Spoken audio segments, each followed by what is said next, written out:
So, for today's video, guys, hello. So, pupunta tayo ng hospital dahil nandun yung tatay ko. O, na-hospital na naman siya. Paano kasi ang kasyas ng buntok niya? Eh, ngayon, dumaan kami doon sa highway kanina. Kaso, ang katraffic, yung mga truck ang lalaki. Kaya ito, nandito kami sa bundok, dito kami dadaan. Mamamaltang kami dito kasi maano kami doon sa mga truck talaga doon. Kaya yan, ito. Eh, yung tatay ko nga, yun, balik tayo sa kanya, no? Back to the traffic. Eh, na-hospital na naman nga kasi nga yung emphysema niya nakasumpong.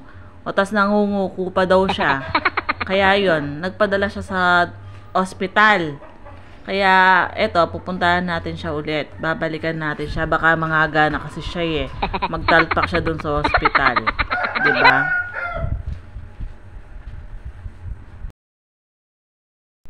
Ay, nukon eh.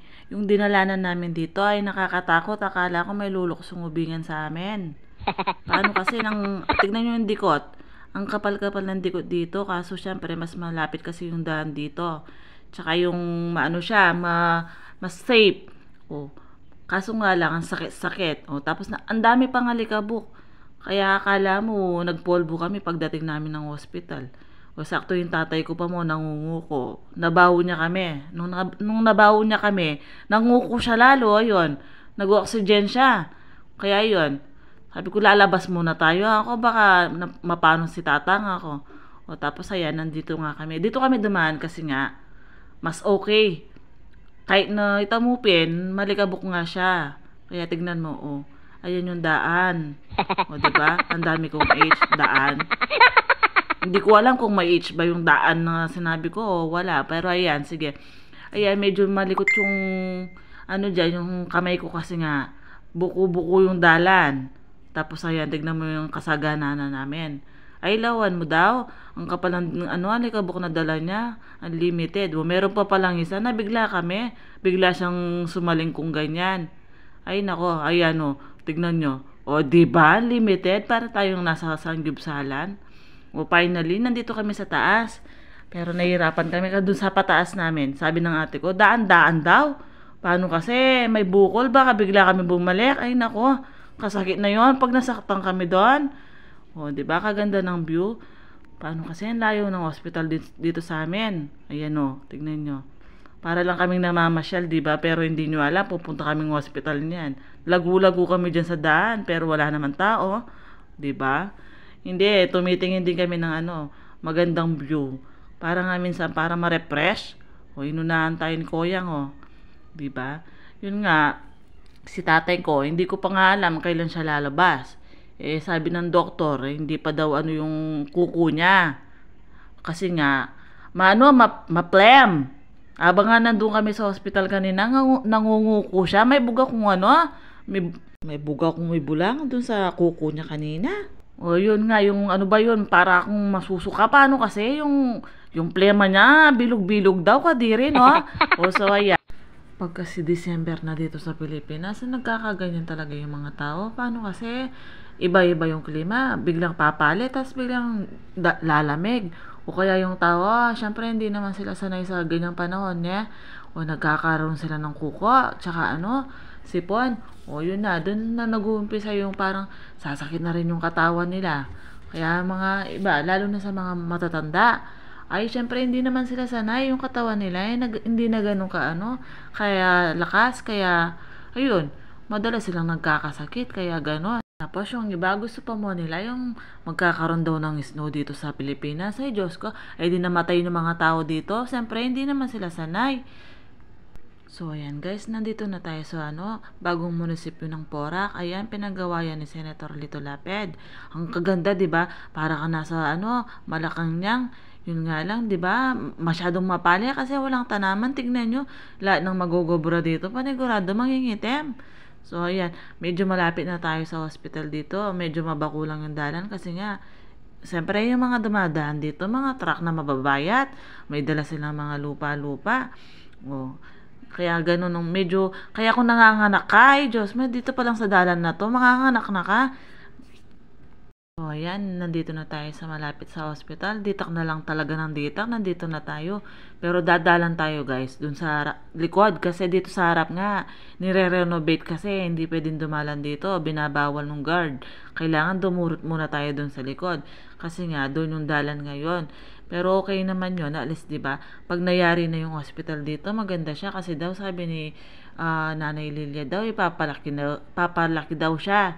Yun, ipaparagol para daw JBL sa San Fernando. Siyempre, dito kailangan malaki yung hospital. Kasi maraming ang tao dito. Lahat ng tao dito sa Poracata, dito na pumupulay pag may sakit. Kaya yan, di ba? Dito kami dumalan sa likod. Kaya, ito yung entrance. Okay naman siya kasi mata naman dito sa likod. So, ayan guys, nakalog na tayo dito sa loob ng hospital. Papakita ko lang kung saan yung tatay ko, pero nandyan lang siya sa loob dyan. Maganda na at malinis yung ng hospital dito. Yung nga chiko niyan, pati yung pusa, pinagtitripan niya. Paano kasi? Pag pumupunta kami dito, itong pusa na to, laging mabuktot to. Ewan ko, bakit ganyan siya? Siguro alam niya, nasa hospital siya. Kaya, anytime na magbuktot siya, maryari. O kala ko dyan, tinawag ako ng tatay ko. Hindi pala, kaya lumabas na ako ulit. Bumili kasi kami ng tubig. Paano kasi? Konti na lang yung tubig nila. O yung chiko, tingnan nyo. Feeling na kanya, nagmo-model siya. Nagmo-model siya dito pa sa dito pa sa Mayabuan. Napaka-low class naman ang alam nito. Pero ang init-init dyan, guys. Kasi alam nyo, alas 2 pa lang ata dito. Kaya yan, no choice kami. Kaya yung mga itsura namin, yung pangit ka na nga, lalo ka pang pumapangit. Baka naman. Ewan ko sa inyo. O yan. Yan si Senator Lito Lapid. Siya nga yung naglapit din sa yata sa Malacanang para ipagawa yung hospital dito sa Porac. Para nga dumagol na siya kasi nga dito lahat pumupunta yung mga tao pag may sakit. O syempre, kulang-kulang din kasi dito kasi nga maliit lang siya dati pero pag natapos na to, panigurado magiging okay ng lahat dito.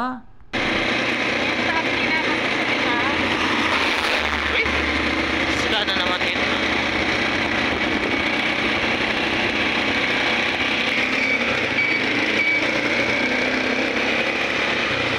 So ayan guys, pauwi na tayo.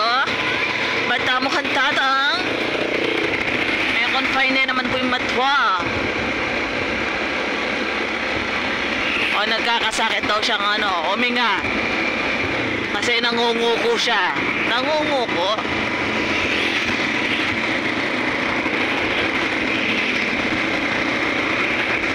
Nakakatando ba ang panahon?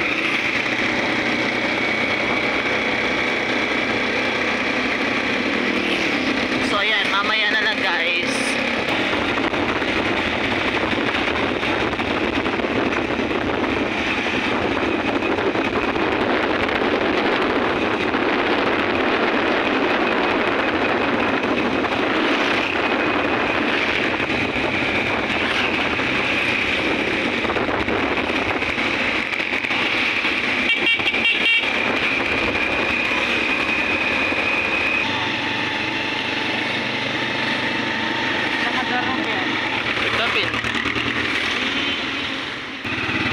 So ayan guys, ang daming lettuce, pichay, spinach. Diba? Ganyan kayaman ang lugar namin. Maraming gulay. Ayan masisipag yung mga farmers dito. Ayan.